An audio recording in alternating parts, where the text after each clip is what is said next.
Assalamualaikum guys, bersama lagi dengan channel Agus Mulyono. Di kelas metode penelitian ada mahasiswa yang bertanya, Ustadz, apakah primbon itu ilmiah? Saya tidak memberikan jawaban, tetapi saya memberikan sebuah penjelasan.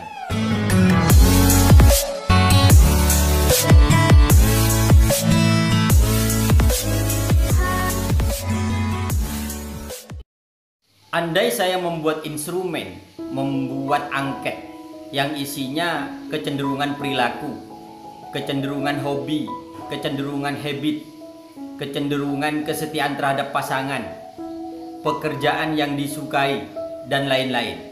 Kemudian angket ini saya sebar ke ribuan orang untuk diisi, termasuk mengisi tanggal lahirnya, harinya, wetonnya atau pasarannya. Nah, kemudian dari ribuan angket itu saya kumpulkan, kemudian saya klasifikasikan.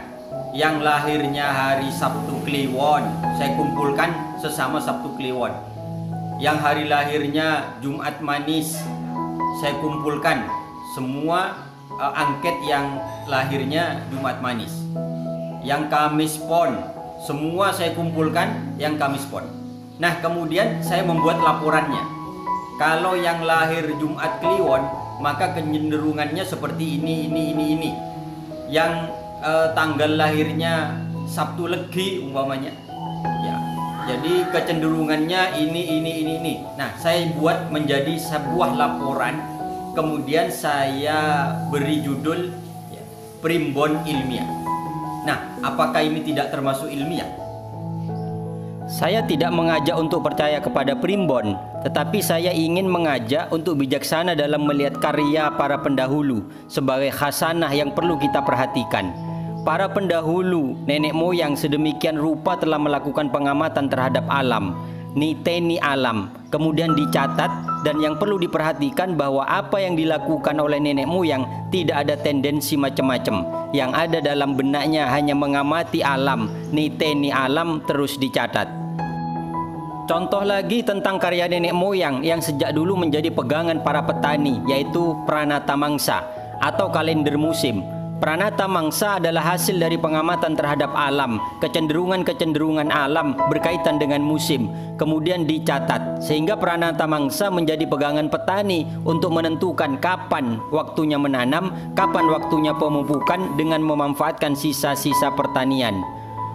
Juga menjadi pegangan para nelayan untuk menentukan waktu kapan nelayan harus melaut, kapan ikan mengumpul, kapan bahaya melaut, dan lain-lain.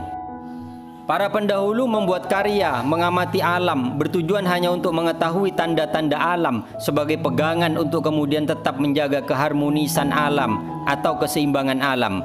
Tidak pernah terlihat kesan bahwa untuk kepentingan-kepentingan individu, tetapi lebih pada bagaimana kemanfaatan terhadap manusia dan kemanfaatan juga terhadap alam. Pada masa sekarang, karena pikiran keserakahan, pikiran kekuasaan, pikiran memperkaya diri sendiri yang juga mengimbas pada banyak aspek kehidupan, sehingga beberapa karya nenek moyang telah banyak ditinggalkan. Sebagai contoh, dalam dunia pertanian, ketika berpikirnya keserakahan, berpikir hanya bagaimana agar panennya banyak, tetapi tidak berpikir juga terkait dengan harmonisasi alam, maka digunakanlah pupuk-pupuk kimia. Diperparah juga karena kepentingan bisnis yang akhirnya merusak alam dan panennya juga tidak signifikan. Padahal jika tetap merujuk pada karya nenek moyang menggunakan Pranata Mangsa, apalagi merujuk pada kitab pertanian masa kejayaan Islam, yaitu kitab Al-Filaha karya Ibnu Al-Awwam, insya Allah pertanian akan lebih maju dan harmonisasi alam tetap terjaga.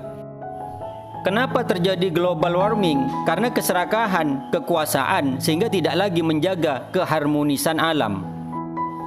Diperparah lagi dengan banyak orang yang tidak sadar bahwa karena terimbas oleh keserakahan dan kekuasaan yang mengatakan bahwa karya nenek moyang adalah klenik, khurafat, tradisional, dan lain sebagainya.